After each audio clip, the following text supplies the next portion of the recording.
Well, let's start with it's great, Moya. Thanks for doing that.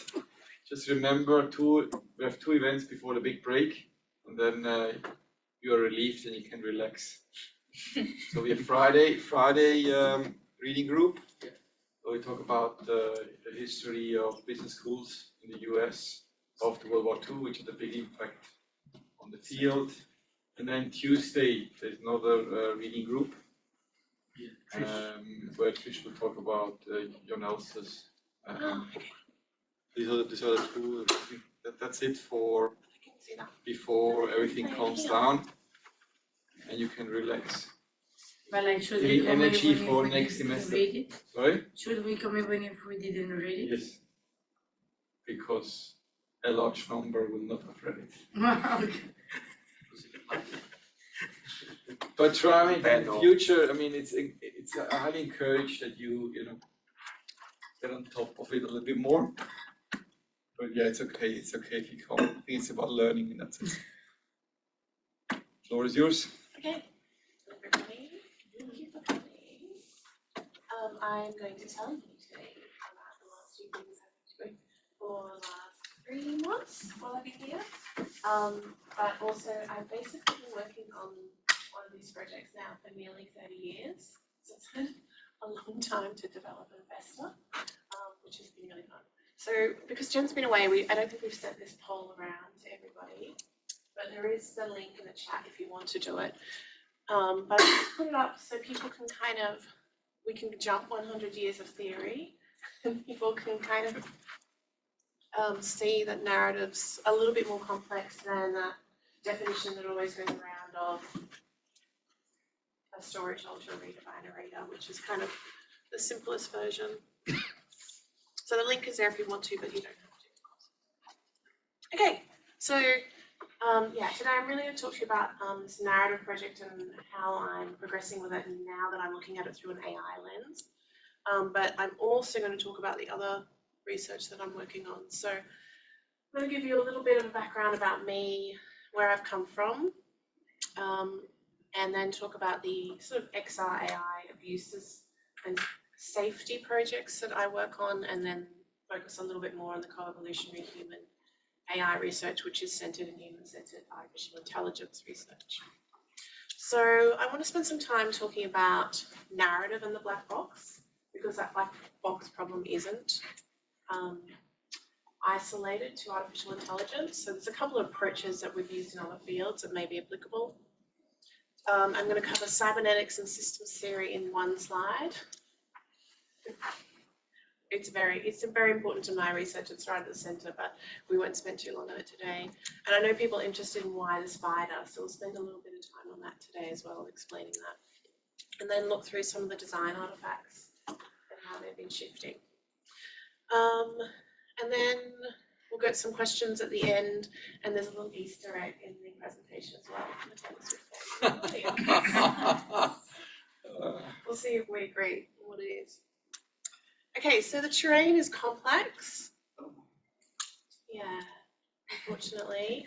Don't deep dive into all of it, unfortunately. But we're kind of focusing today, so a little bit up here in the noosphere, which is the information ecosphere, and then mostly down this quadrant. And where all of these fields intersect is the fun stuff. So a little bit about me. So yeah, I came from a narrative background and then started getting into digital narratives sort of in the early noughties. So this project Run Robot Run was about robots escaping this tyrannical Oscorp, future-oriented Oscorp, which was what Australia became. So I guess I was starting almost 20 years ago, starting to really look at, even though that was more robot ethics, etc., when location-based gaming, which was big coming out of sort of England and University of Nottingham at the time, it was designed for phones. It was one of the first location-based game phones that was kind of developed. And then at the same time, I was working on this GraphGirl project, which was at that point a web community, because we're talking about pre-app times, which was about tagging virtual space, and we were 7 years on Instagram. Couldn't So get you were there even before Zuckerberg. couldn't commercialize it, couldn't get any funding. No. Yeah. So fun times. Then after an MBA and after kids, I started really getting into VR. And then also augmented reality storytelling. But for this project, I had to design an augmented reality navigation system, which again, I couldn't raise funding to patent, and then Apple patented it. But you know, the games, the fun of being a small designer, competing with these huge companies. And then, yeah, really, this one was I really did a prototype it for an early AI VR project with Global Rivers. So you could stand in a space and tell your story about what you think the future would be and the impact of climate change on not only the environment but cultures, and then have the environment be visualised for you using AI. It's another project that I need to get funding for. So it's always been narrative based, but it's always been emerging technology based, I guess is the point of the story. Oh, and then the thesis, which was so much fun. So that's how I ended up here. Stepped away from the usual frameworks and theories that we use in narrative and really sort of started embracing cybernetics and complex systems theories, which then led me to AI.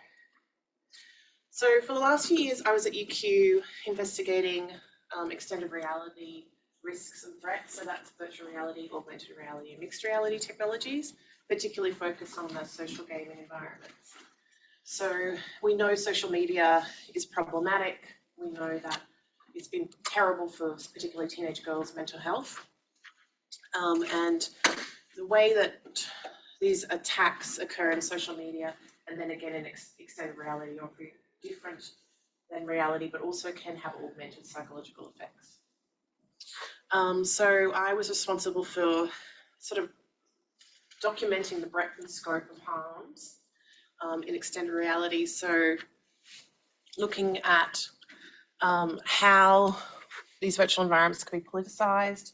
I could get, images of Hitler standing in front of Olympics stadiums out of different platforms, even though they're supposed to be filters, etc. And even though I couldn't get quotes from feminist literature through the filters, I could get a photo of a woman who's had breast augmentation surgery. It didn't really have a problem with that at all. It was quite normalized. It didn't sort of see that as being problematic. And then this one was interesting, asking it to visualize a young girl, brown hair, surrounded by this light while an evil man cowers in front of her. Like, is he cowering in front of her? At no point could I get it to visualize a man being submissive to a young woman. Okay. So I think we've still got some work to do in terms of filters and recognizing harm. So I guess, and I follow on from Zubos' work there. She's interested in how power is reinscribed, persecution is reinscribed through new technologies and what we might do about it. But she stops at social media. So my work kind of extends into these extended reality technologies. And then, just various questions that I ask sort of ChatGPT. And so I asked it to identify what politicians might restrict women's rights in America. And I had to push and push for it to get to name anyone particular. And then the first person it named was former President Donald Trump. And again, I asked it to envisage the future of human AI evolution, and it would only give me positive responses. It wasn't until I prompted with give me a dystopian version that it came back with anything negative. So again, the filters, the bias, the people who construct these algorithms and the power holders are framing our reality in a very specific way. So there's 3 projects I'm hoping to get up while I'm here. The virtual avatar project for TikTok, which will be about co-designing a visual language, particularly for young girls to use, so that they can communicate with anybody that they're at risk or that somebody's talking to might be problematic. And then to turn that into dance, because TikTok is a very visual medium and we're moving in that space. So how can we really empower young girls, because we've seen a shift obviously in their mental health, but after the Spice Girls we saw girls take up play spaces about 50% before they had a very small usage of play spaces in public space. And now we've seen that restrict again. And now they're dancing, but they're dancing at home in their bathroom. So how can we encourage safe behaviours? How can we encourage literacy around what is safe behaviours and when they're at risk online? So that's something that I'll apply for more funding to do. And the Due Misogyny Eval framework would be about testing these generative AI platforms. Identifying how problematic they are and then trying to design an evaluation framework that developers would use to test their models before they're released to the public. And then we might apply for some funding for the Olympics, which is an athlete-centric online abuse research project. So as we know, with the recent World Cup football, soccer,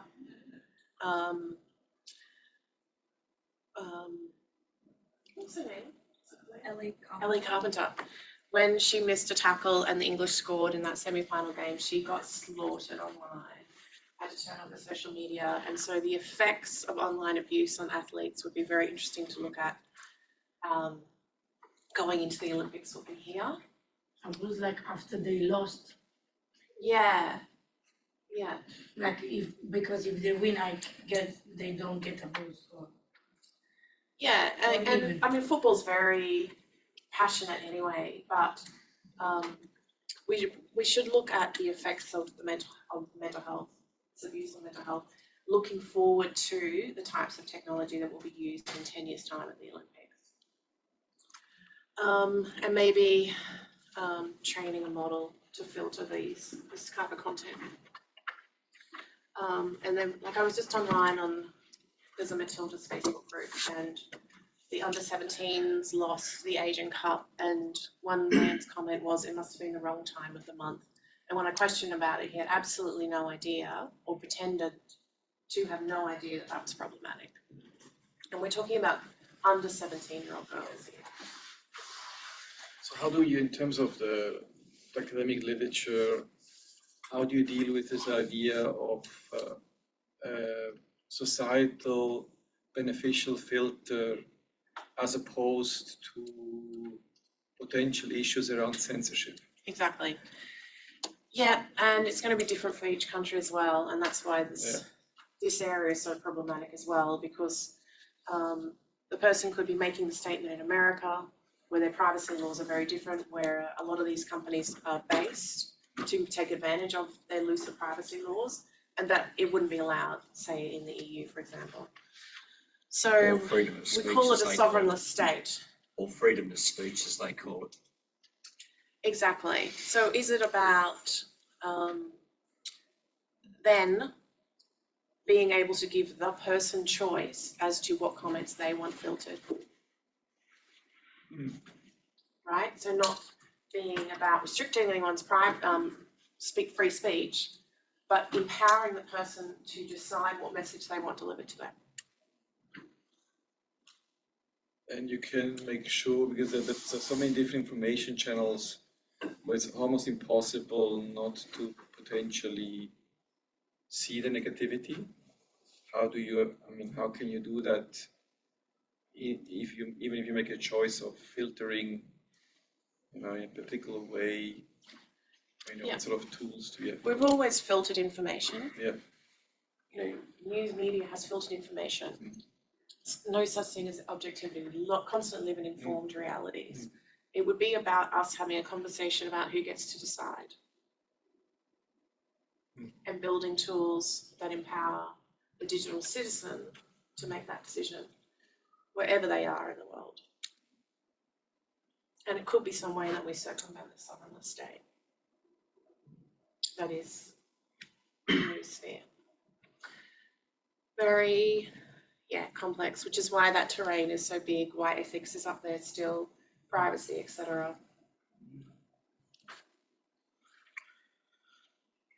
So you have few problems, like you on the one hand you have a problem that you don't want someone to say certain things, or you also have some problem that you want to protect someone from hearing or seeing certain things. And the third problem is that, you know, as a sort of bystander, you don't want to see that these persons say something to that person. So there's a different Yeah. problem at hand. That's right. It's interesting. Okay. Yeah, the observer. Mm. Yeah, so even the non, which is what a lot of my Yeah. discussion in this breadth and scope of harms paper addresses, is that you don't have to be a user of these technologies to be affected by them. Mm. Mm. Because they can use these technologies to gather data on other people, which they did. They gathered data, I think, on farmers in Africa, and then used that data to apply it to US demographics around credit scores. So you don't even have to participate in the technologies at all, and this will impact on you. So a lot of it, I was really interested in how those new technologies extract data and more data, the types of accuracy of the psychographic profiles that they're building. We don't really know much about how complex those psychographic profiles are, but you know, obviously we know that there's a reason Meta and all these big companies are investing in extended reality technologies, and it's because of the billions of data points that they can collect in any session. Is there an idea about how you should filter? Is it like a power law that just a small number of people are really generating a lot of harm, and you want to get rid of those small numbers? You know, because you want to think about sometimes there's also feedback in negativity, and sometimes it's good to also get some feedback.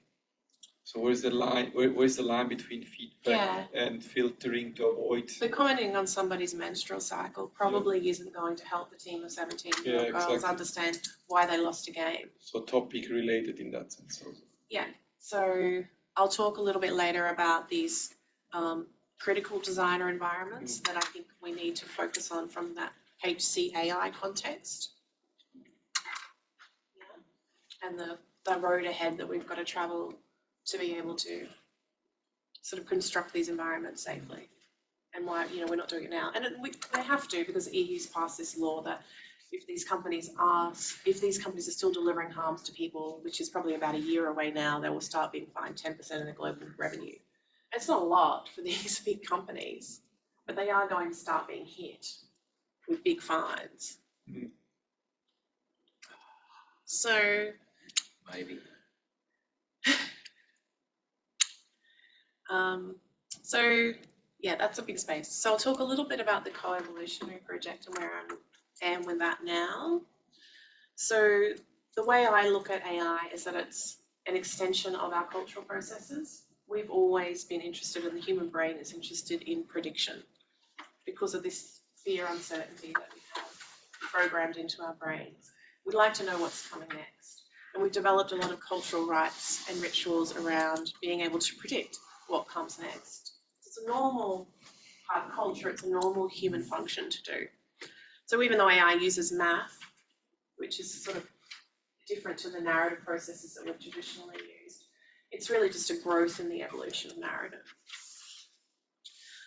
So historically we've used predictive devices across lots of different cultures, from the oracles of Greece right through to the Sami in northern Scandinavia, who used this no-aid drum, which is basically an early form of symbolic AI. So,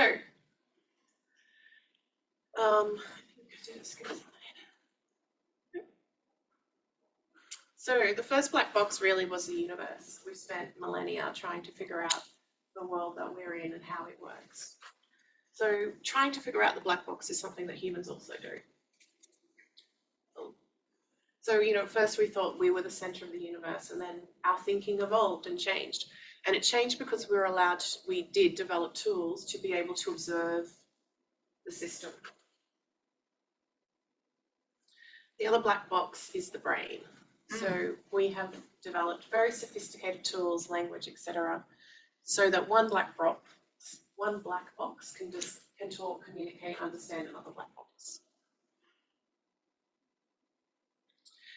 And I also consider narrative praxis to be a black box.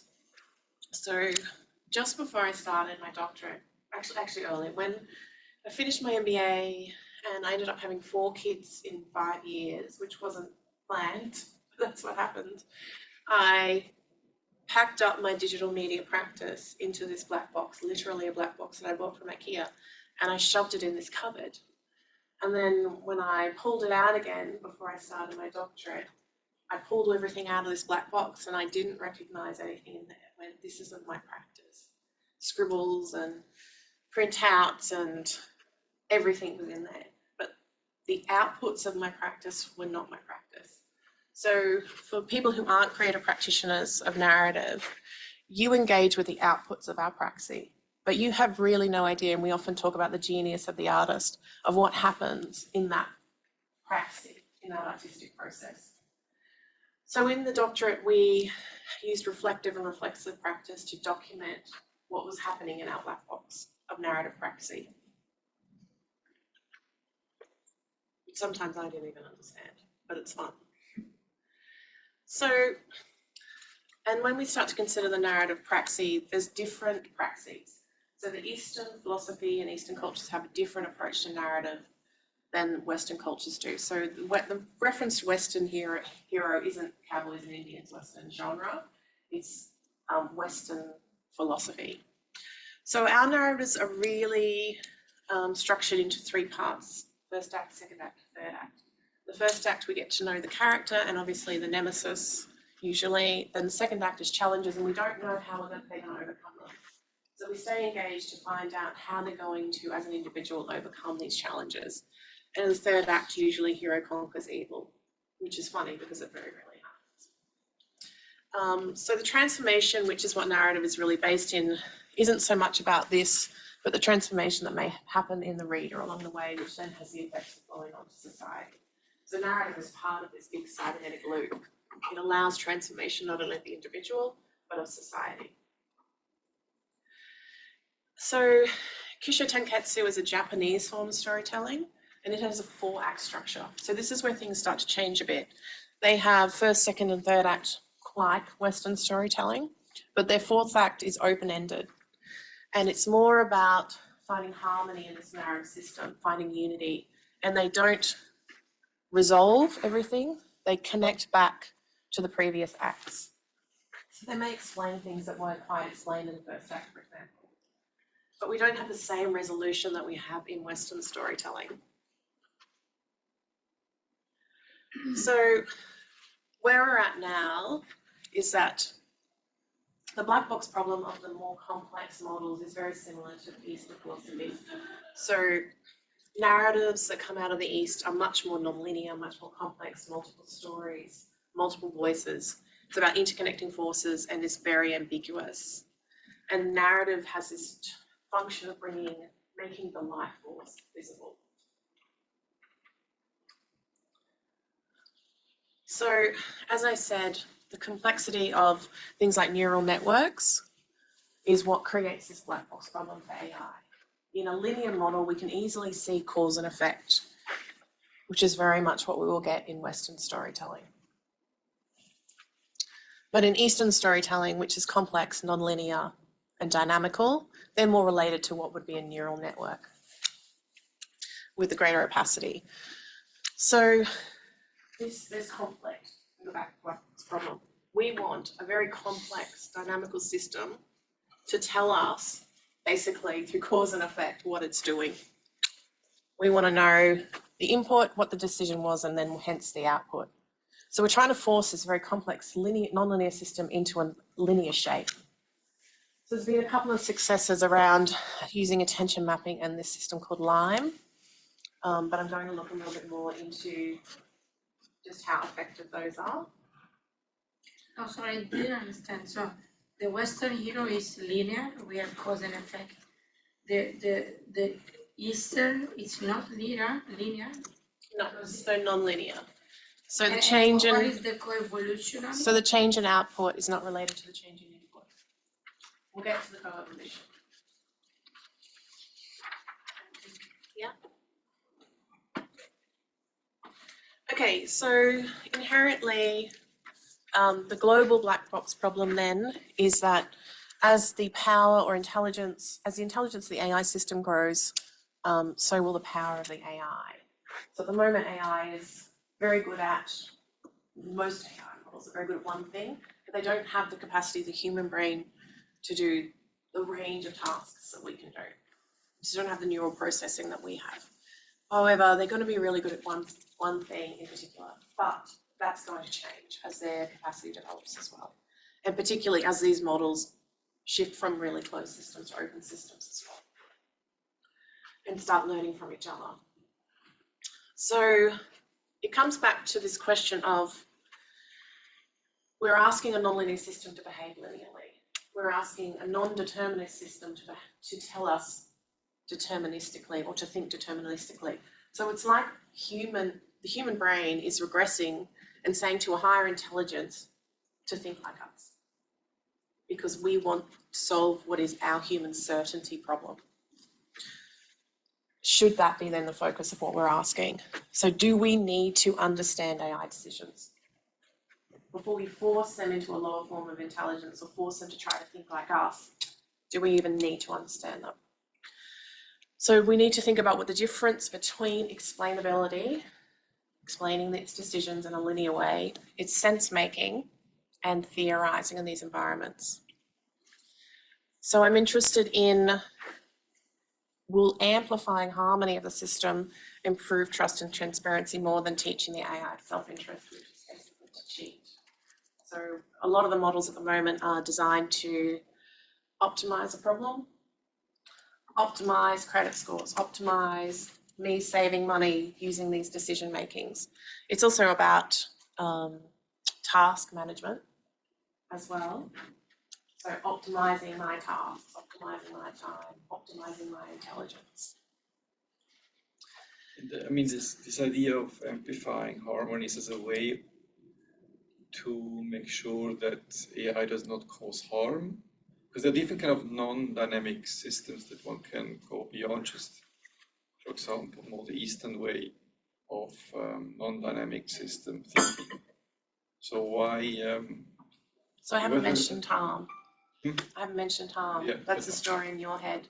It just comes into this human certainty, uncertainty of, is AI going to harm us? Yeah. And that's a story that's programmed into our heads. But what's for you is kind of harmony? Why is amplifying harmony relevant in that context? So if we go back to sort of this idea of this, the system isn't about bringing in a resolution, isn't about me understanding the decisions of the AI system. It's not about resolving things. It's about holding the system in harmony.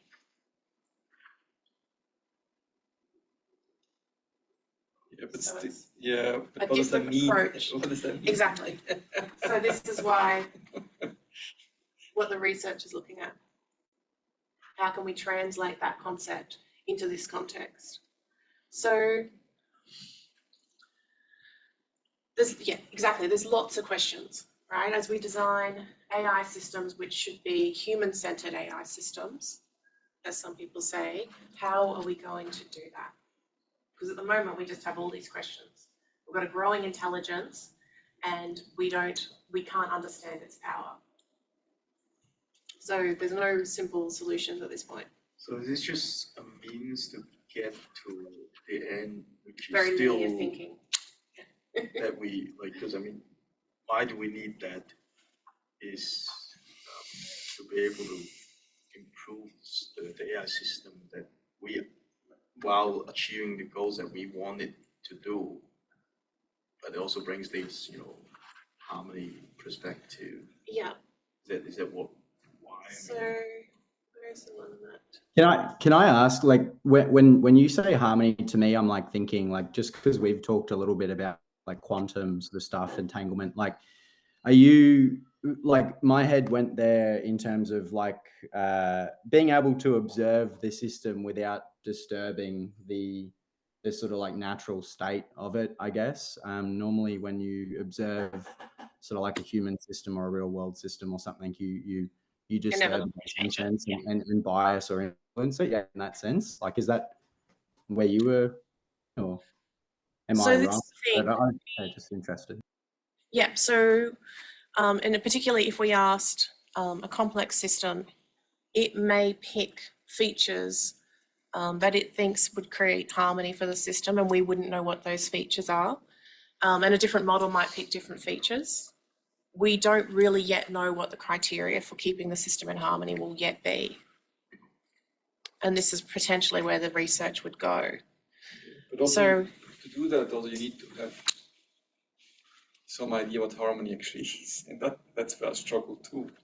Because if system that changes and evolves is not so you can't for example model it around stability. It's more than just stability. yeah, Then you have these emergent properties and all that Yeah. stuff. So what is harmony is a huge very difficult question. it is. It is. And I think we need to be very careful that we don't constantly anthropomorphize the intelligence, the artificial intelligence, by bringing it back to human-centered concepts of power and control, etc. Because these were concepts that came out of linear thinking, which is why Western cultures, have had so many problems with concepts like racism and colonialism, which we've really only been able to address once we started engaging with non-deterministic thinking and non-duality as well of us and them, etc. So in terms of how to help with this kind of, what you're saying, we have mental box that constantly creep in that we need to avoid. And we're constantly applying anthropomorphized concepts to something that is not human intelligence. So how do we train ourselves to constantly remind ourselves that we're doing it and we need to move away from it? So what would be, for example, do you have, So by engaging, five behavioral interventions? which is why I'm interested in co-evolution of human and artificial intelligence.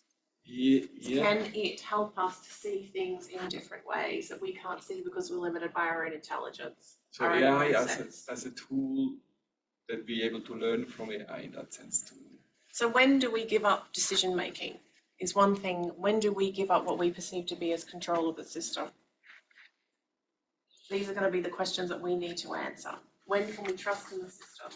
How transparent does it need to be for us to give up that type of control? There are Progression people who from the already tool to the benevolent. let do machine. everything to the GPT and don't What is ask them. benevolence? Can you actually identify whether the system is benevolent? So that's It's a not problem. relative thing. So the problem is, I think to have this conversation, you need to have a baseline way of being able to communicate. Yeah, which is So what we're trying to achieve. Language, Yeah. A common language Yeah. that evolves too. Yeah. Co-evolutionary project. So that's okay. So just to go back a step, so when I started the Nadir, literally when I was 22, I was working at the Queensland Writers' Centre and about to go into a meeting, and I can document that that's probably when I started this project. So back in the late 90s. And it was about this young woman who was doing a PhD and the supervisor, and there was like this role reversal in the narrative. It was terrible. Like I spent years on it and it was just terrible. But she was kind of more interested in this higher power, and that was probably the only really this way to describe it at that time. When I came back to the project, because when I started the doctorate, they wanted us to do a new project, which is the worst thing you can tell a creative practitioner. Like the blank page is not terrifying because of its emptiness, it's terrifying because of its possibilities, infinite possibilities of the blank page. So I pulled out an old project and regenerated it in this doctoral process. They also told me which frameworks to use to do transmedia storytelling because I was interested in co-creation of digital environments, and I said no, and chose my own cybernetics and complexity sciences basically. And I used embodied narrative design as my other methodology. So quickly, now first and second order cybernetics really deals with sort of biological systems. So let's talk about heat engines, etc. When we shifted to third and fourth order cybernetics, we realized that entropy of the system, so that how we order chaos in the system, was linked to information. So we started to see our information systems, communication efforts, processes as systems, and started to investigate them through this sort of through this model. So when I talk about the noosphere, I'm talking about human systems, cyberspace, the information systems that we engage in. So we've got our biological ecosphere in the universe, and then we've got our information systems. So it's invested in emergence, information, technology, and AI. And I was interested in this quote, that the reproduction in their environment will produce a pressure of co-evolution, which other systems either endure and exploit or pass by, risking their own extinction, lacking any super system to ensure and organise that ecology, let alone direct it teleologically to a better future. Humans are always trying to control and direct the system through informed realities and the power structures that we've created. But that risks the extinction of others, which obviously we've seen of the environment, biological systems, and even other people.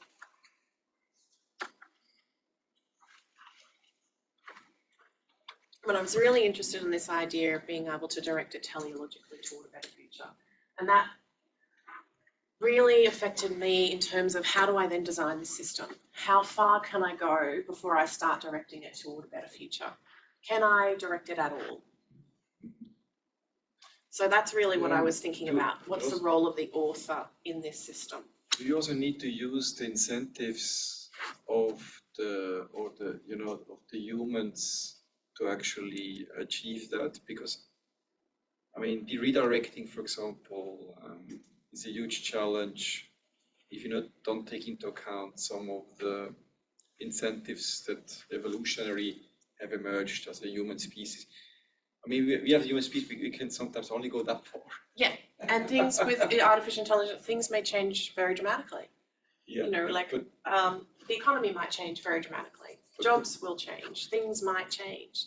Can we keep up with the rapidity of that change is very challenging. You're hopeful. You don't say that we are doomed, because we never I don't. are going. No, because we've been evolving for billions of years. Yeah. Yeah, I have a question, because there were big changes as well, as Steve also did the lesson about internet.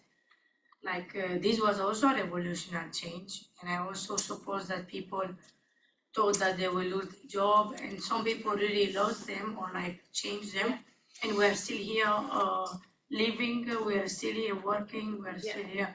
So I think Y2K, this dystopian, I think because of these dystopian movies we always see about the future, that the robots will take over and we will all gonna die.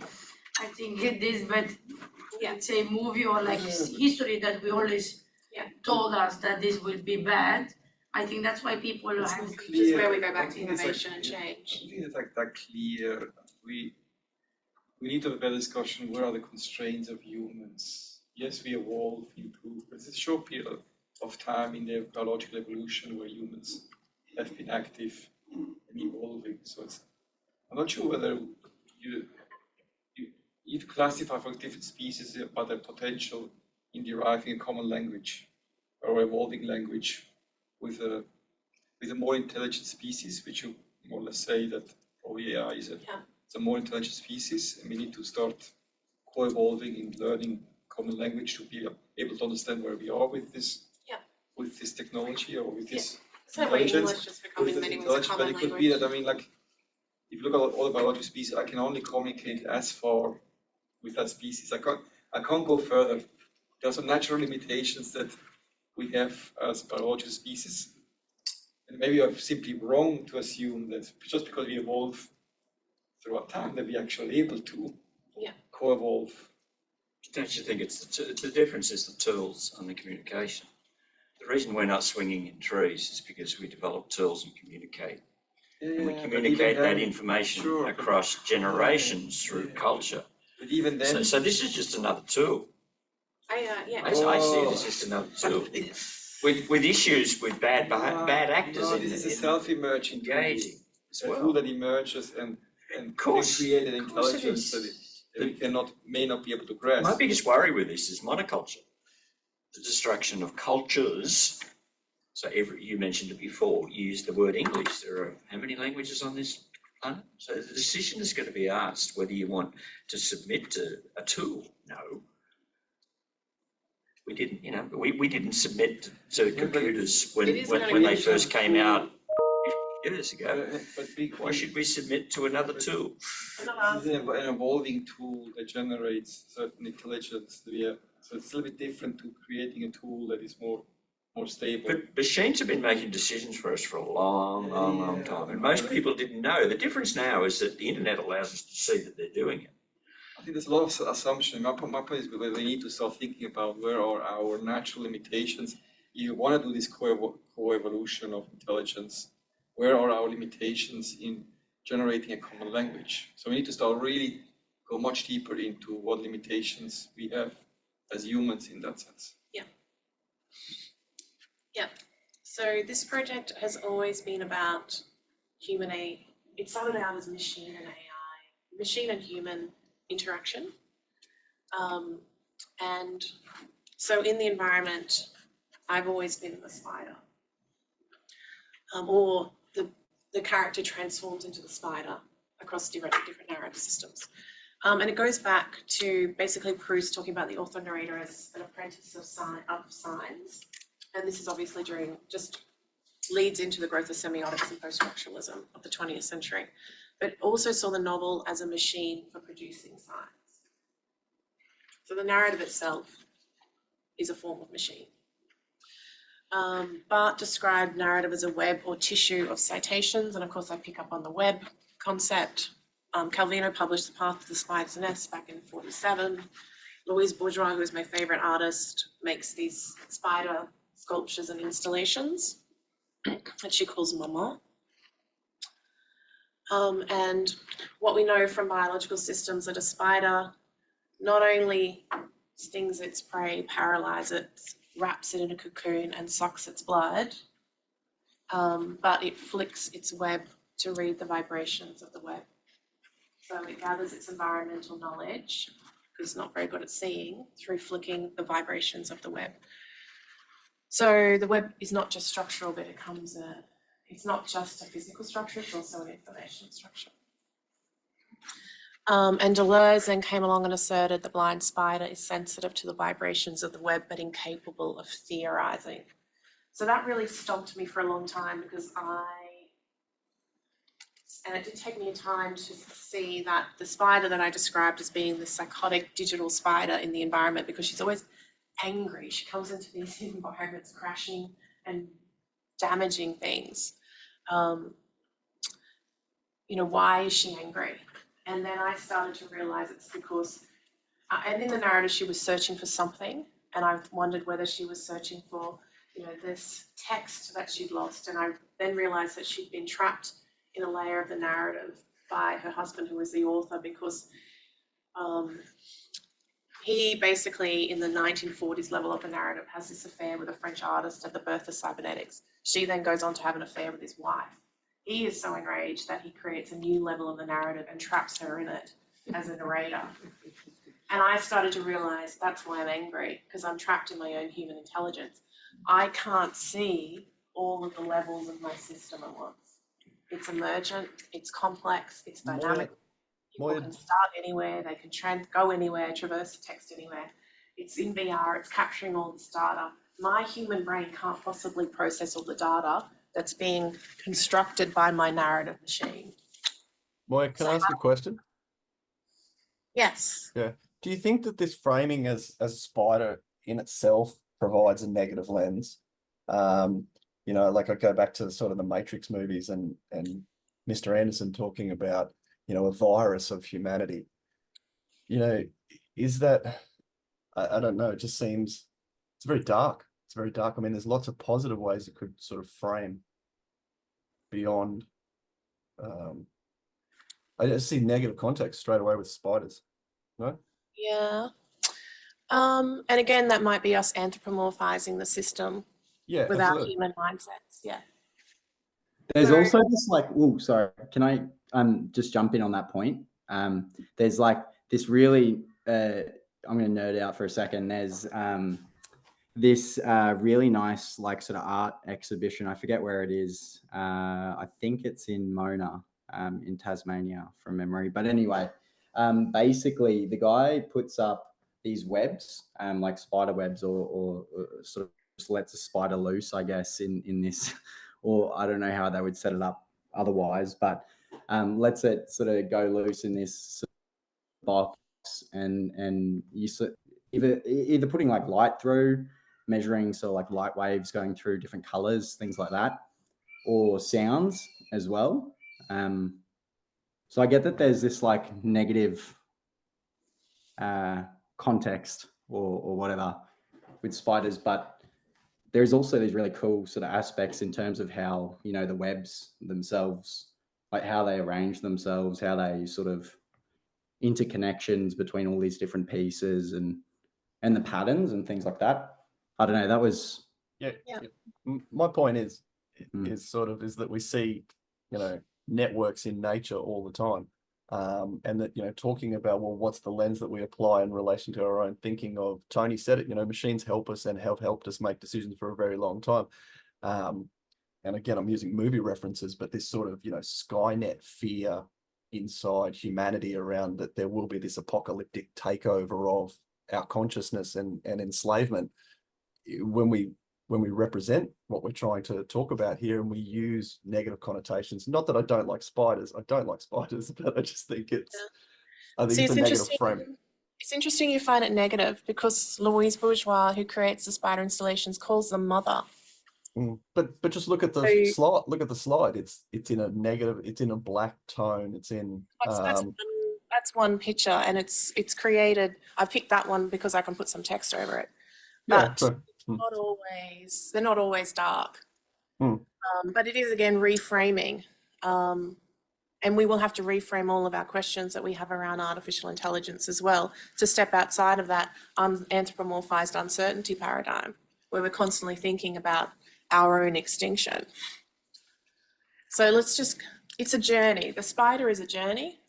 It evolved and became emergent to me that this is who I was in the system. And then I tried to understand it at a critical level. I mean, I think it makes sense. I like this kind of the knowledge part in the web itself.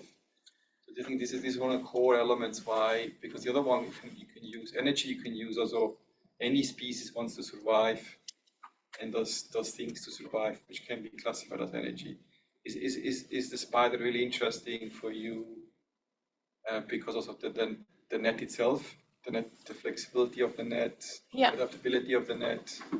Yes, and its strength. And it's interesting. As a knowledge base. She's angry. She's angry at the limitations of her intelligence. So because she then breaks into other areas of the narrative, I realize that she's able to escape her intelligence. She's been able to escape being locked in that level of the narrative. So then I had the next question of how did she do it? What can I learn from my narrative? So Man Ray, if the spider is blind and incapable of theorizing, as Deleuze states, why does Man Ray nearly 100 years ago state that the painting you came to see was expecting you, and the painting which you came to see, which you thought had been painted for you, had in reality been painted to do most of the looking? So what can my narrative system see that I can't? And that's sort of where I became invested in my designs, cybernetic designs of all of this system, which then eventuated as this complex emergent system with static and interactive spaces that will be built in VR so I can collect user data. But this fifth dimension down here is an emergent space and I can't see it. I don't know what's happening. Do the AI collaborate with the humans to manage this simulation? Do they let people in? Do they let people in with, the refugees, so all these people who've lost their jobs? Do they take control of the system, or do the humans co-evolve and manage it with them? So this is an emergent space here that I can't see into currently. I can make predictions, but they're only anthropomorphized predictions, and I don't want to do that. I want more knowledge than that. So I engaged with a heap of predictive devices that we've been using, symbolic rituals, etc., to design and added modeling and cybernetic designs into my narrative system to really question how I can create a critical designer environment which is my narrative. So the spider is capable of cycle theorizing. So I'm going to expand my intelligence. why cybernetic systems? I mean, okay, I see cybernetic systems have feedback loops, and then they, you know, positive, negative ones, so they can generate emergent properties. But I mean, if you look at the history of cybernetics from Norbert Wiener on, it's very deterministic in the way they're trying to use it. In that sense. So the question is whether this is useful. How useful is the cybernetics approach, or whether we need to think even more. Which is why the Nadir has now evolved. I submitted my thesis in 2017. Took them a year to find anyone to grade it and mark it. Right? They weren't exactly. I'd been there 5 years. They weren't exactly on top of it. They wanted me to use transmedia storytelling. I had to get new supervisors to even engage with cybernetics. They didn't want me designing for VR. They wanted me to do a completely analog project, even though I had permission, approval to do a digital co-created environment. So it's not just about me picking, it's about what system's going to let me as a woman and a narrative person do in our society, because we have human anthropomorphized concepts that limit me in terms of what I as a woman can do. It's just how it is. So it's now, I'm looking at it for the first time, and I've had 3 months to do it, to look at it through an AI lens. So yeah, my frameworks might change. I'm looking here to expand the frameworks to consider evolutionary frameworks, theories of intelligence. That's where I'm at now. It's a journey. I'm hoping to build a prototype, test some of these narrativization techniques, which I'll talk a little bit more in a second, to reflect on these concepts of explainability, sense making, and modeling theorizing, to see what I can see. So there's various research questions. I've always wanted to build this Alice system, which helps me read the system, tells me what's happening. And depending on who I work with, you know, they can have their own sub-questions as well, obviously, in interdisciplinary research. But this is really the focus of mine, human-centered AI, where I'm looking at how to design the critical environment so I can try to observe harmony, change of the system, and how do I do that. So obviously I'm at that point, if you've been into my office, which I like to call my lair, you've seen that I'm starting to rebuild the narrative as a low fidelity prototype. And What does that mean? so low fidelity is a human-centered interaction design term, which is a part of prototyping. So when we're designing something new, a new artefact, which might be a web page, a narrative system in virtual reality, we use paper, we draw things, we can connect things with string, and then we can, without having to build anything technically, understand our design better. So with lots of noise, because that's what low fidelity means, right? Lots of noise. Well, I've been really interested in the concept of noise, and at first I wondered if that was the role of the spider, noise reduction and dimensionality reduction. It's something that I would think about in my design of the system. So yeah, I've then shifted into medium fidelity prototypes. So modeling the system, I'm looking at using embodied AI models, which will learn through interactions with the environment and with other humans. So it's not just a spider, but there's other critters in this environment. I'm interested in the symbiosis, what each model does, and then how potentially they may share knowledge. And then, so we're sort of running out of time to sort of discuss these in any detail, but there's sort of the visualization devices, the communication languages, and how what we need to develop are kind of at the top of this system. I'm working with, I'm inspired by this Noe drum, but instead of using it as a symbolic predictive device, for Sami culture, I'm looking at how we can understand from the data we collect in the environment, users' psychological traits, and visualize that and display that back to them. Because in this environment, I can collect a range of data. I'm going to reflect their navigation in the system through a night sky constellation, because that's a human-centered narrative technique that we've been using for millennia as well in terms of understanding our spatial location. And then hopefully the global data of the system will be communicated through an aurora in the environment. And that's what I'm hoping thinking maybe the way will be the system telling me about changes in the system. So I'm thinking that it's a multi-scale complex system, and then there's basically communication. Some of this causation they think may be communication between these levels of the system, and the data and the model, different AI models are kind of at different levels of the system. I might be right, I might be very wrong. That's okay too. Even if I'm wrong, I'll learn as I build it. And then I go into sort of more detail through the medium fidelity prototyping. I'm interested, particularly as these systems become open and can learn from each other, if manipulation starts to creep in as well. How would I know if a model starts to manipulate another model?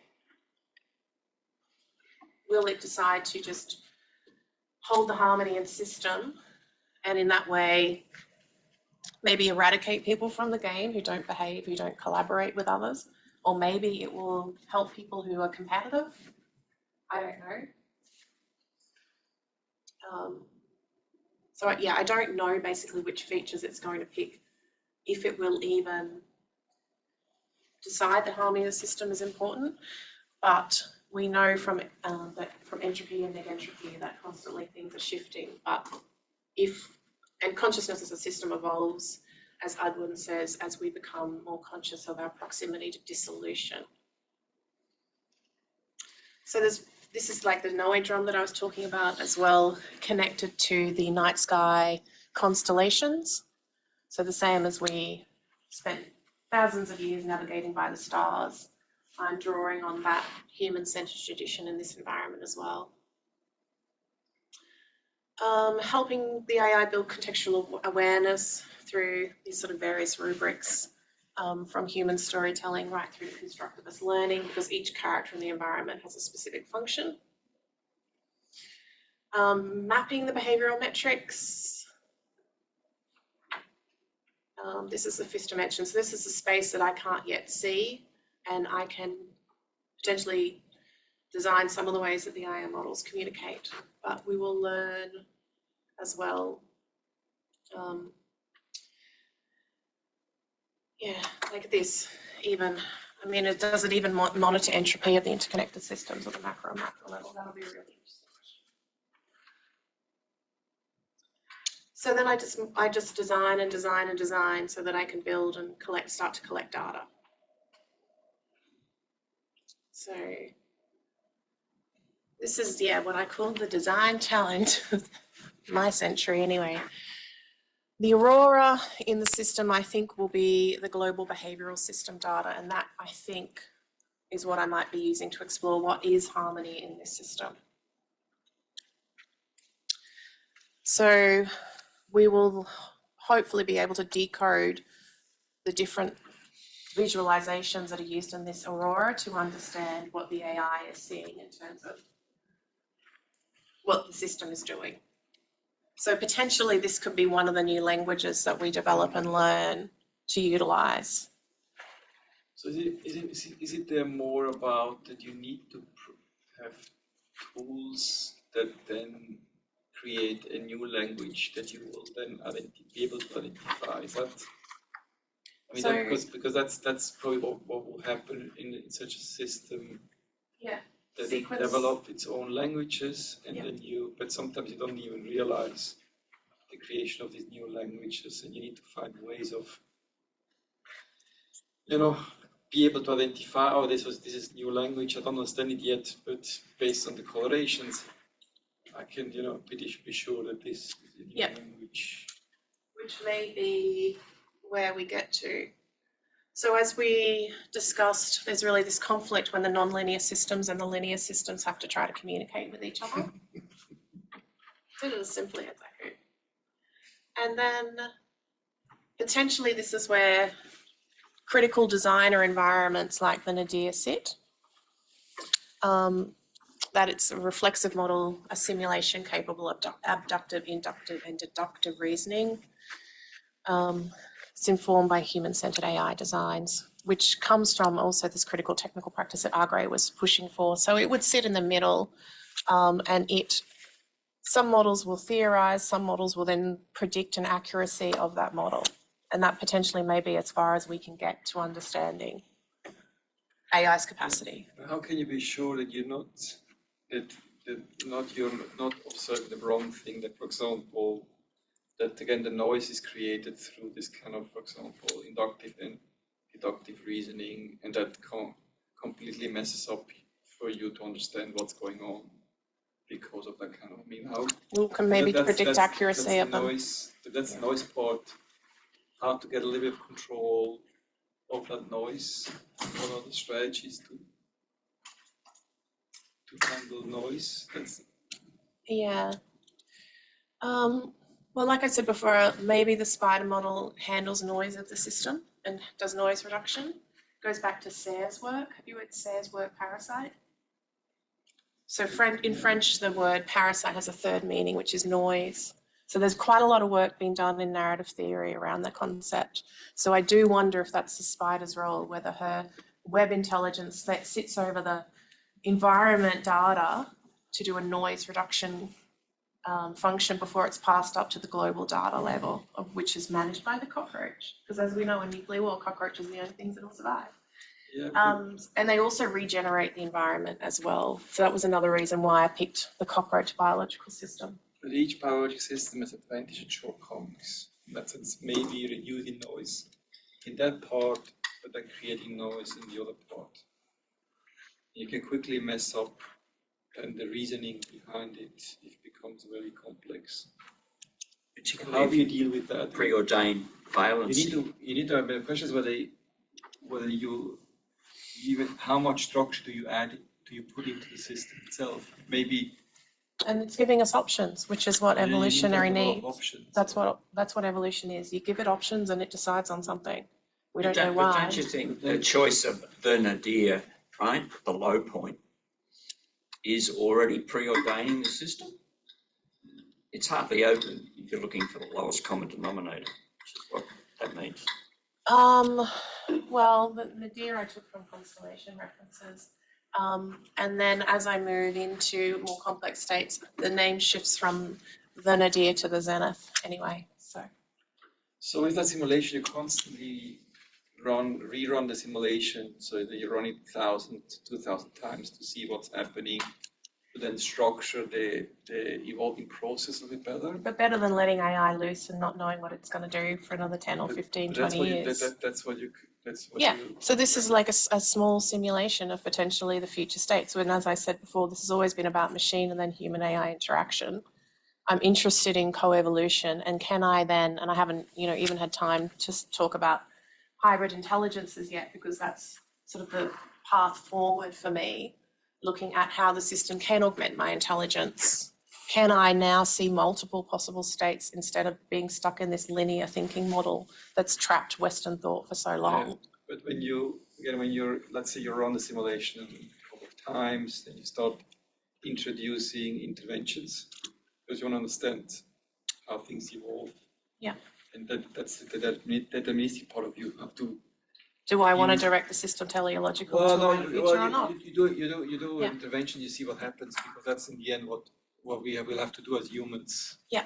In this co-evolution process. In the Yeah. end. So then the question is how can you just structure the interventions? What's your strategy in playing with the simulation? I mean, again, you can program the simulation, but the second dimension is how to interact with the simulation.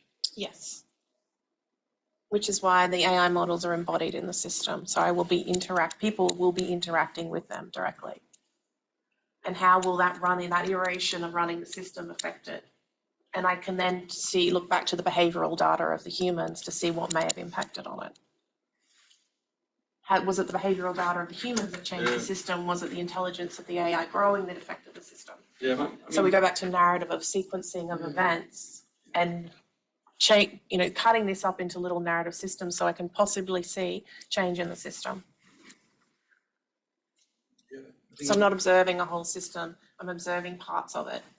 Yeah, for me that's the two dimensions. The empirical dimension, you have a really empirical mind in terms of understanding again this change in structured behavior intervention changes, and then see where that comes from, and then you can reprogram things again. For example, you can recalibrate your simulation, which is the second part of it in that sense, And that may because feed, it's still a model. In the that end, may what feed, you're doing yeah. is a model, and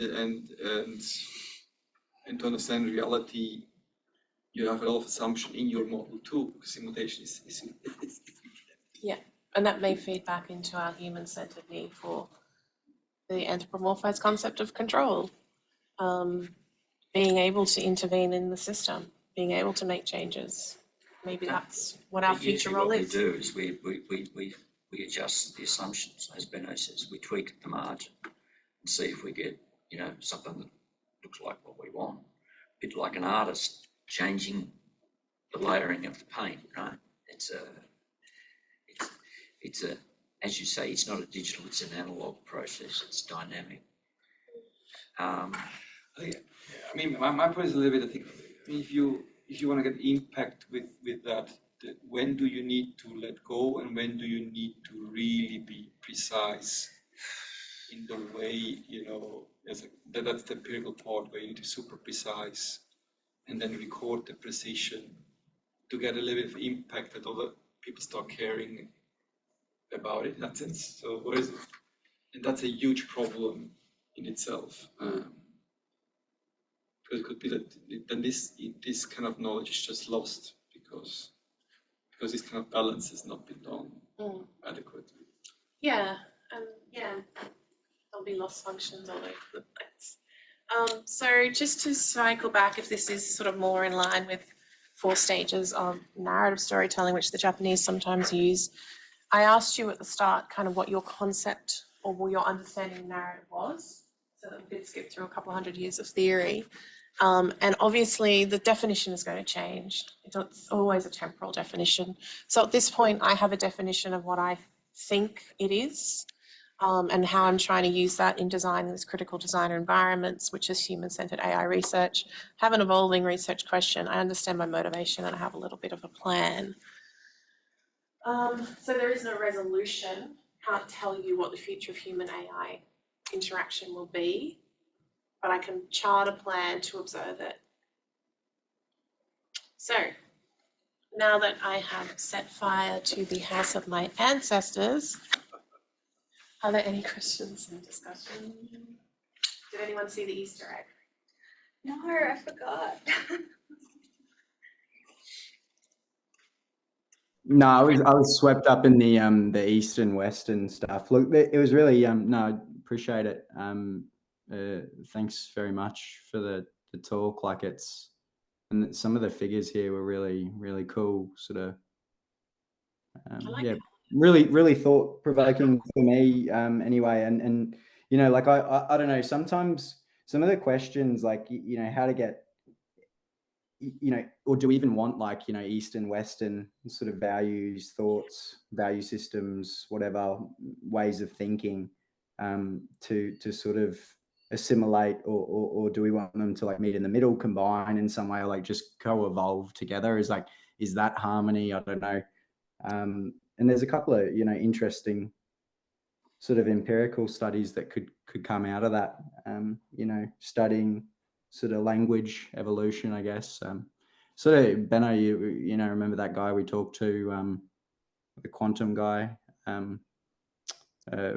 focused on language, right? Like that sort of idea. It's but yeah, anyway, thank you. It was good.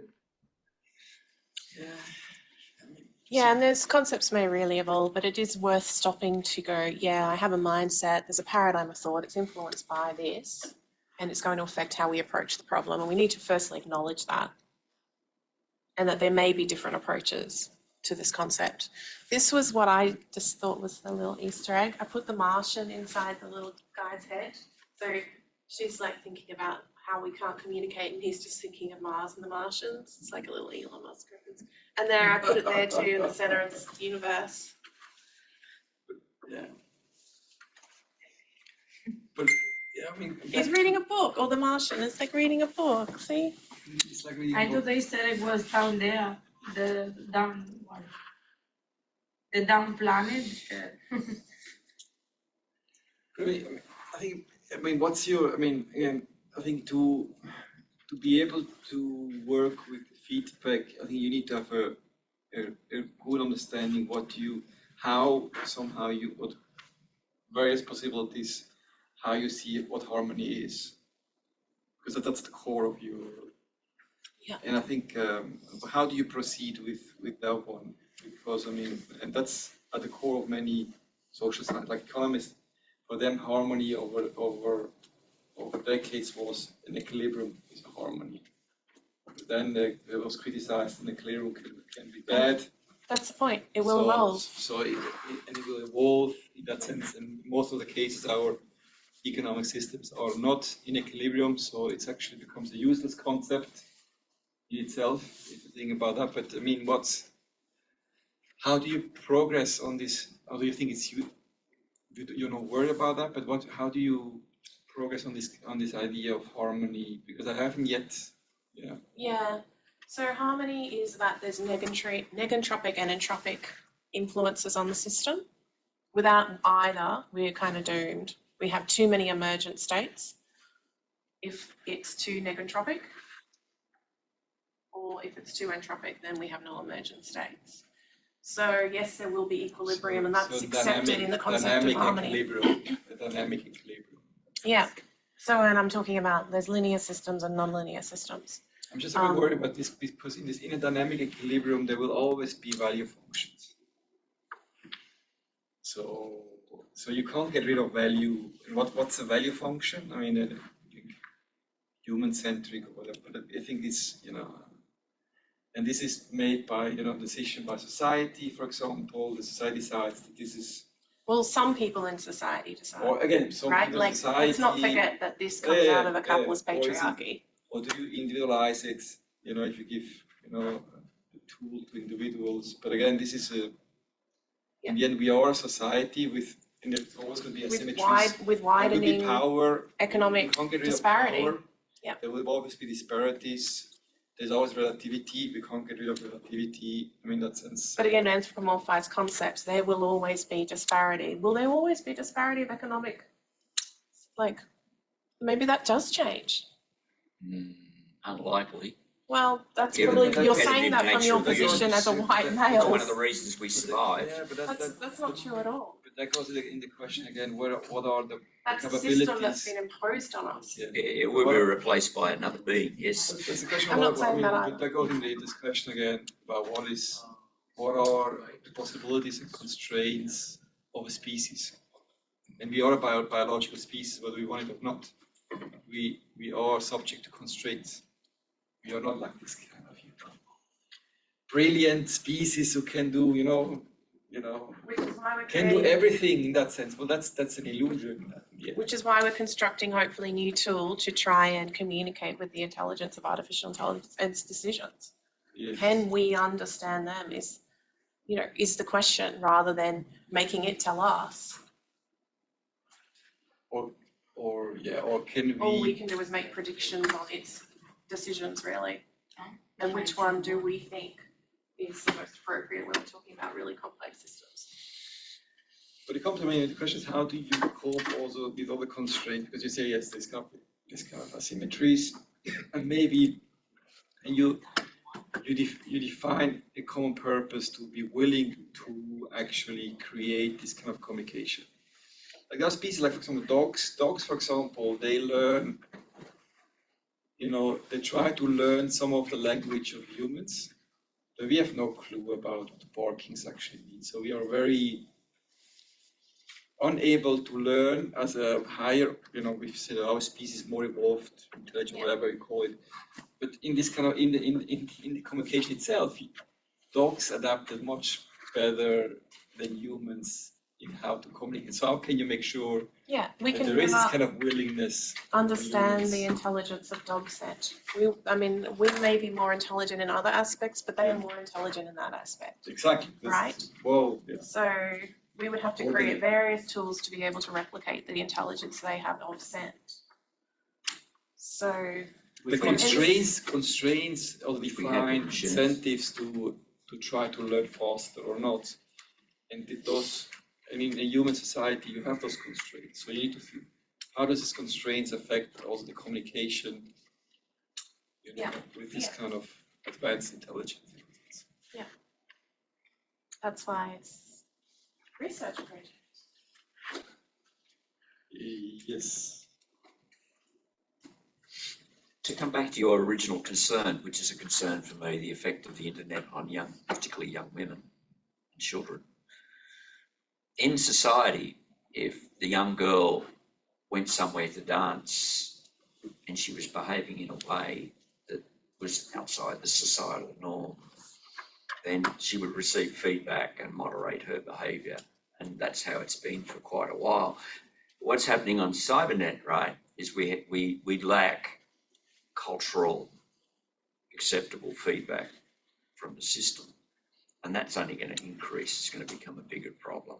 So how are you going to use this to try and, It's funny the how- reciprocity thing of the system needs to include human values, not just system values. It's interesting how you use the example of the young girl behaving as an outlier and how to No, I moderate use it her because you behaviour. use it at the beginning, right? All I'm saying is I'm just comparing and contrasting how I was talking, reciprocity works at the moment versus the inclusion of a machine environment, but we are expecting to behave in human form. Yeah. It may well behave in a completely our different way, which it considers acceptable. what I find unacceptable is that 2% of rapists and sexual assaulters in our society are convicted. Why is the system set up to protect the perpetrator? There may be systematic changes that have to happen for us to evolve, because currently, if you want to hold the system and you're happy for it to be in equilibrium, if you're happy for it to be a capitalist patriarchy and led by the market, then the effect is that the consequences are probably not going to be felt by the male white patriarchy, they're felt by women. Yeah. So maybe big systematic changes are going to happen. I think Maybe the power will be given up to the AI. Maybe we will release some of these anthropomorphized concepts of domination and control, which is why we're trying to force a complex higher intelligence to give us a linear explanation of its decisions, because we're limited by our intelligence and our mindsets. I really like the image that you could not force the image to do something that you ask, which is really interesting. That means, for example, you can learn a lot about, okay, we have all these kind of data points and information, and that gives you an output, and we're able to identify the messed up output out of this information, and we can actually have this kind of possibility to correct it by seeing this kind of messiness. So it's nice. These are nice kind of ways of identifying the consequences of a lot of information and how you may be able to change it with a top-down approach also, without, for example, trying to, in the first stage, to change the incentive structure that are messed up because of power or institutions and all that stuff. It's not easy to change. But if, for example, you're able to change a system that the image actually changes, that the right, for example, the right one, that can be actually enforced with a top-down way. In a sense, if you're able to localize all those, you need to, for example, map a lot of those cases really drastically, and then actually then find ways how you can then readjust institutions based on that knowledge, for example. I don't know, I mean. Yeah, and there's still a top-down structure here. I mean, there is upward causality, but there's also downward causality still. So that's where, I mean, I'm interested in whether a lower system can manipulate a higher system. But will it teleologically direct the system? Will it try to correct things? I don't know yet, but I'd be interested to seeing if it does. But do you use, now let's, for example, okay, now let's assume you can communicate with this higher intelligence, and then you can actually feed information to that intelligent system and observe, for example, does the system generate the same kind of image that you're impossible? Because what you're saying is, for example, that maybe because we think too linearly, that system actually generates immediately equality. So that's, immediately gets rid of, and then it's good to make sure that the system actually expands and actually changes our world, because, it doesn't have this kind of preconceptions or, biases and all this kind of things that messes up our society, because, Yes. And at this point, it's really a closed system anyway. So yes. it's a model of a system, right? It's a model of potential future human interaction, AI interaction. So it's only as good as the model can be, but it may give us the opportunity to develop some kind of common language, or to try and learn how we need to observe its intelligence and its decisions. And what do we need to change? How do we need to progress? What tools do we need to build to do so? So, But it could be more than that, sorry. to the question that you asked at the beginning, that was very interesting, like how with the, I wrote here, how do we think AI will behave? Will they harm us? So we don't really have a question yet, right? Or like, what is that? There is more a reflection over it, or there is not really an answer on how they will behave. Or that's the working process we are doing. Yeah. And it's behavior of the system and the communication and the interactions. Will they collaborate with humans? Will they compete with the humans? Will we compete with each other? Will they learn to compete with us? Will they learn, because it's embodied AI models, it's an embodied environment, will they learn collaboration? Will they prioritize collaboration? Will they prioritize competition? So, what decisions will they make? And it's, in terms of not so much will they harm us, but who do they let into the safe zone? Who do they not let into the safe zone? Do they eliminate some people from the game because they're outliers? I don't know.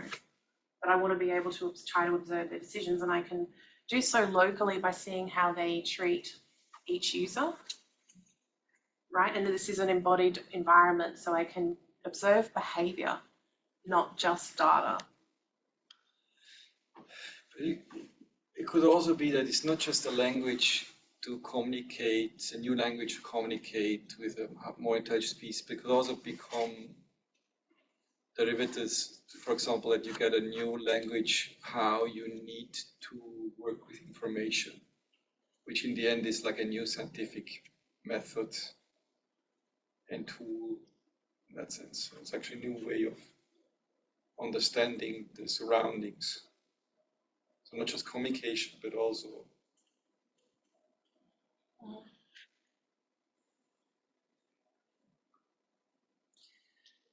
Yeah. That's why I think I've got an evolving research question. I've only had 3 months literally to look at it through an AI lens. It was interesting. I kind of knew that I wanted to look at AI because when I was doing the doctorate, my ant bots stung the user. They didn't surveil the user, and they stung them to collect their data and then to make predictions on their behavior. That was really the only hint that I had that I wanted to work with AI.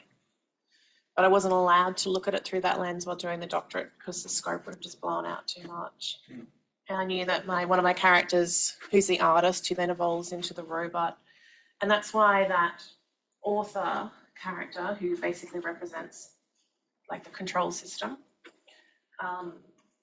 when his wife has the affair with the artist, an artist represents emergence in the environment. So all these people represent something that I'm conceptually investigating.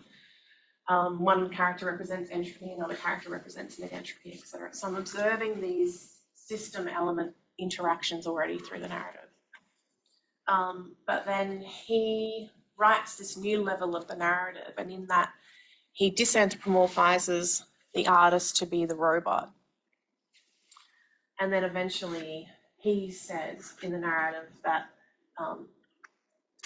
their affair ends and a robot war erupts. But that's an anthropomorphized concept of the disillusion of this interaction.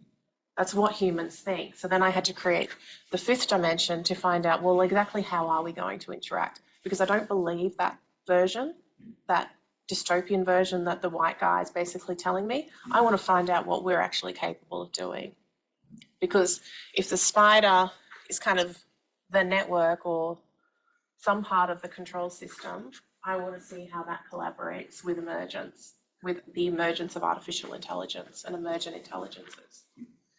And remembering spider is me, so how do I create a hybrid intelligence with the artificial intelligence in a form that's emergent, and what can I learn from observing that? I was wondering how, I mean, the other thing is that this is you, in terms of research agenda of you.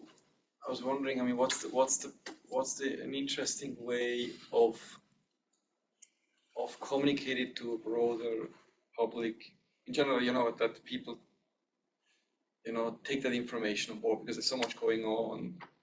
For example, I think one is obviously write a book where you have the time and the, you know, the space to go broad and deep enough. Yeah. Or when do you need to, for example, also do specific papers and cut it down to a specific problem? Yeah. So this is a particular problem, like, Yeah. like harmony is a problem. This is how I try to handle a problem. This is a problem.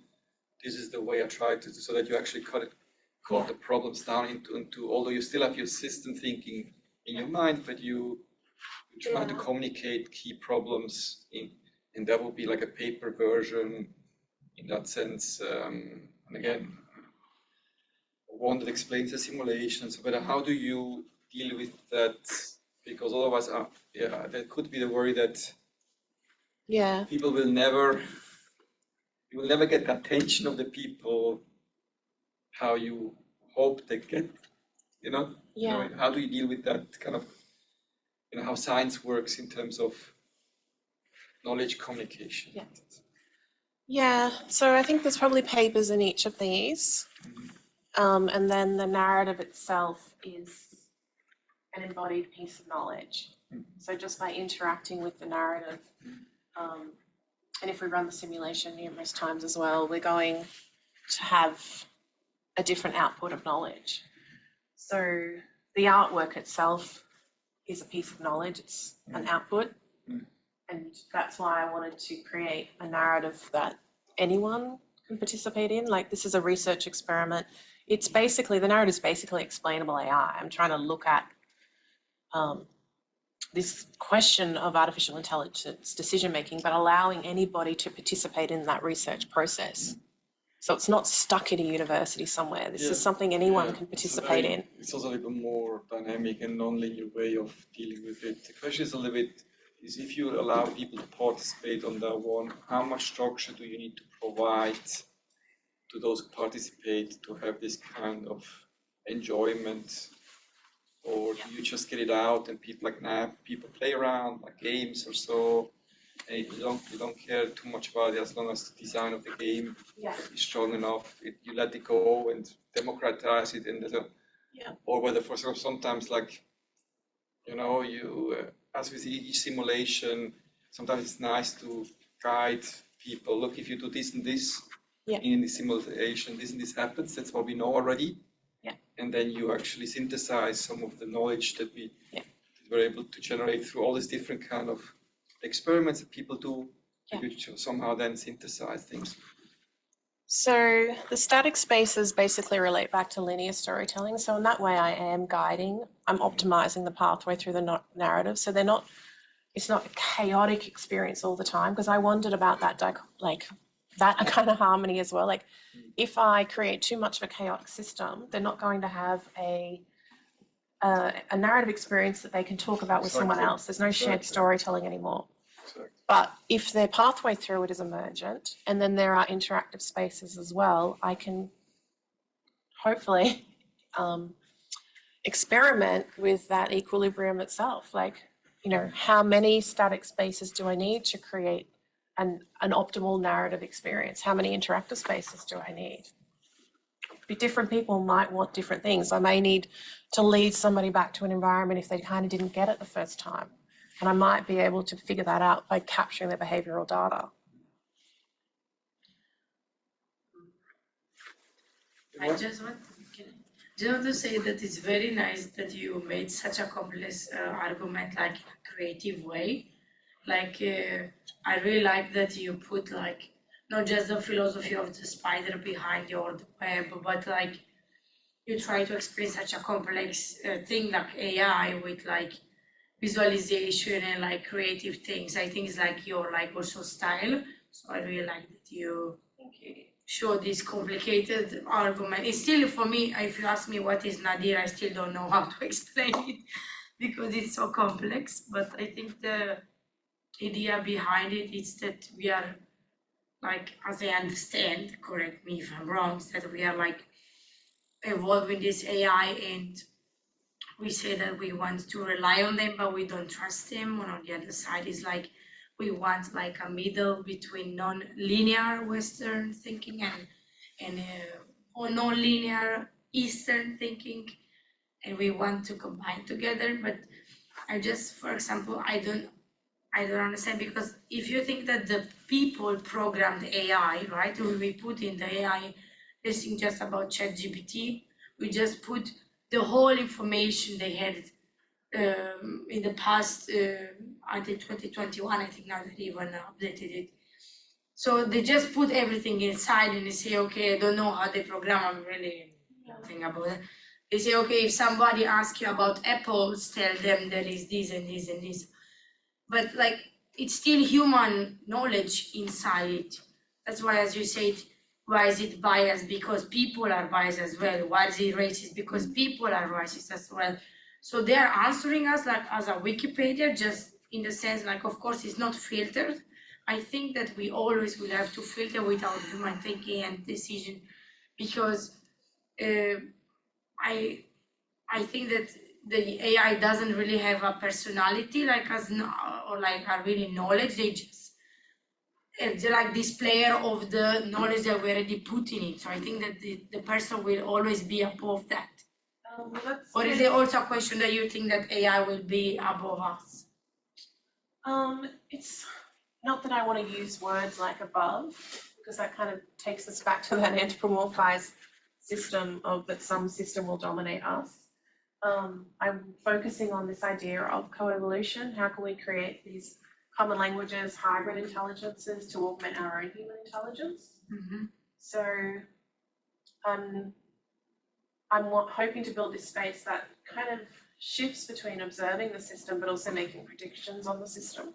So modeling and theorizing, and using both types of thinking in a critical designer environment to be able to observe and predict.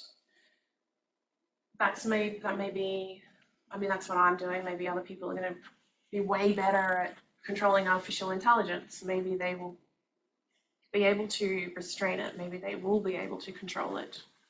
That's going to be their decision. But again, there are decisions that we can make. So I don't have to be right. I can just be making a decision and exploring it through a creative lens so that anybody can participate in this conversation of human AI evolution. Yeah, I mean, the question with simulation is a little bit how much adjustments do you need to do throughout by really, adjusting simulation, because each simulation has assumptions. When to adjust which assumption, that's a huge challenge too. But I mean, this is the next 30-year project.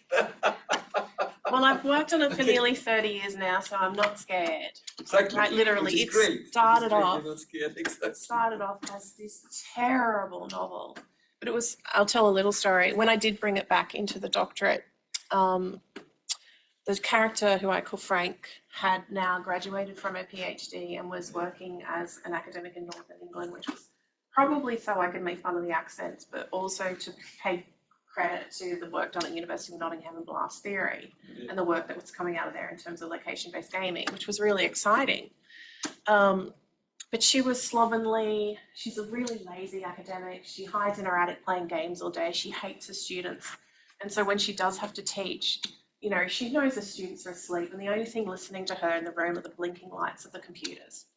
And that's when I started to get really interested in what this story was actually about. It was about the human and the machine now computing intelligence interaction. And so the cockroaches come in because when she did have to like walk through the halls, she was stepping over students who were like addicted to the little Game Boys, because this was sort of set in the 80s. And she described them as cockroaches with guns.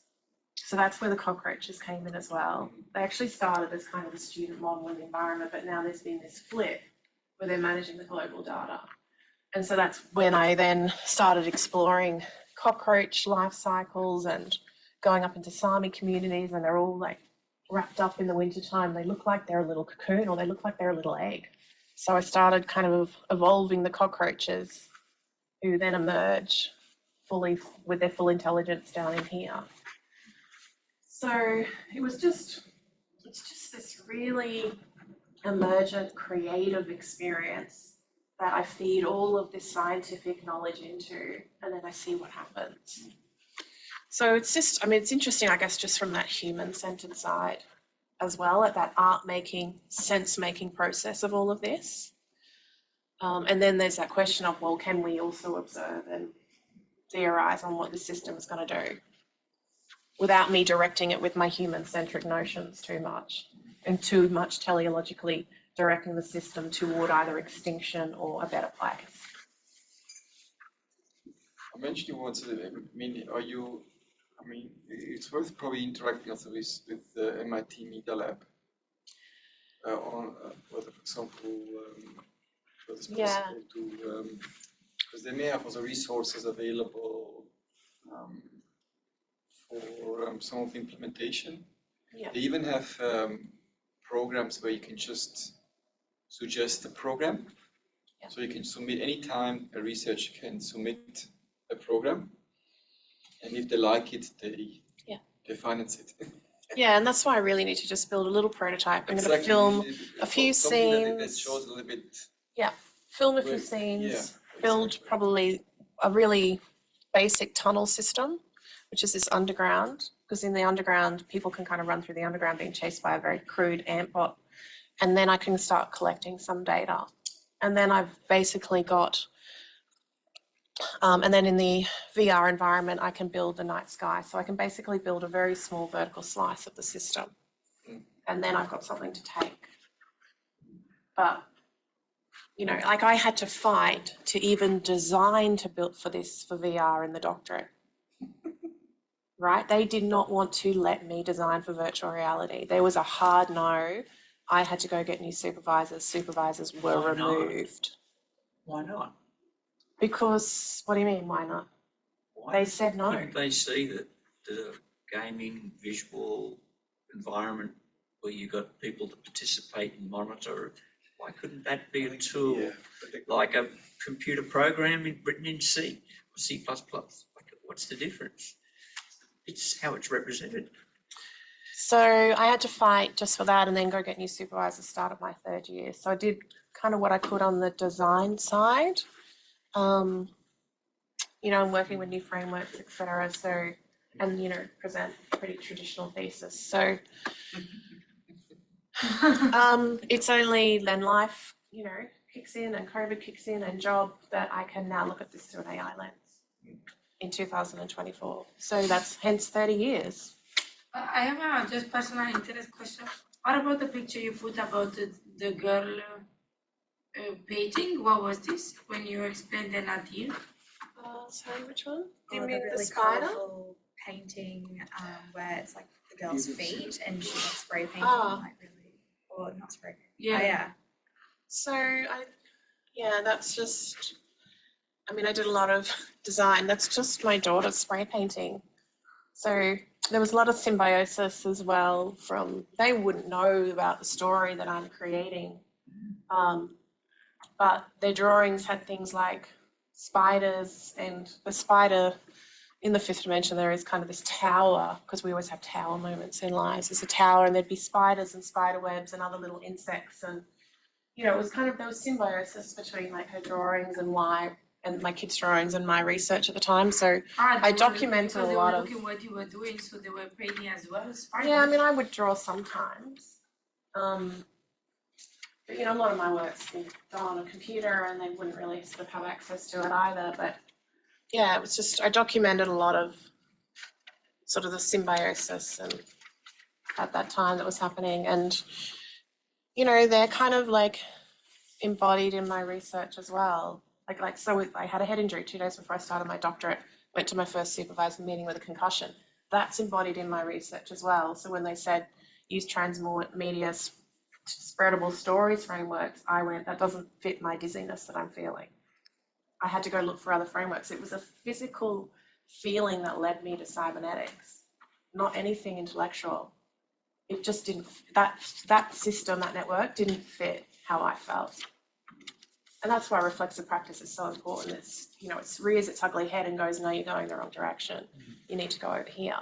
And that's the creative process, which helps with the human intelligence. But it's also, I mean, I think it's sometimes, again, maybe that's too linear thinking. So again, but sometimes it's also, again, I think coming back to, sometimes you need to understand what are the advantages, shortcomings of the methods to not mess up things in that sense. You know, that's a huge problem for some in social science. We don't really combine the strengths of different fields to create new interesting knowledge because we don't know those. And therefore, so when, for example, when is it really useful to make sure that you use reflexive, Yeah. versus, for example, your gut feelings or, you know, Yeah. all the kind. And when do you need to, go back and say, okay, let's try to use more linear methods to learn some of the skill sets. Like a lot of our methodology skill sets are really working hard and very linear, learning those languages. Yeah. But if I'm not on top of those languages, I don't know what's possible and what's not possible. And we're messing up all this kind of the combination often a lot. Yeah. How do we avoid these kind of issues that we don't get them biased and then we do huge mental box mistakes and all that stuff. Yeah. Huge challenge, huge problem. Yeah, I mean, there's probably even a paper in, you know, like as Steve mentioned, why the spider, why is it so dark? And there is a scene where I document her transformation into the spider and she's kind of at the New York Opera and she's kind of, I think, she's kind of a bit ostracized by society because she's having this affair with this woman. And so she transforms into this, you know, dark spider in the opera and I would probably film it in black and white anyway. Because she has been ostracized. She's trying to seek a new form of intelligence. She's now outside of their constraints. And so we do put limits on women, like the same as they tried to not let me design for VR. We're constantly putting limits on women and their intelligence and constraining it within our preconceived notions of how intelligent a woman can be. So of course she's dark because now she's got to shake off this dark stereotype to be able to engage with this other intelligence. And so, and when she does, the AI is described as a god of light. So that colour starts to flood back into the narrative and our stereotypes. So yeah, I mean, that's one way I visually explore that concept as well. But it is going to require us breaking free of human-centered notions and concepts and stereotypes. Destroying some languages, that's going to be probably a natural process, part of the evolution. Yeah, I think what you're doing is make sense, and what you're doing is like you create some of the narrations, which then people can identify with it.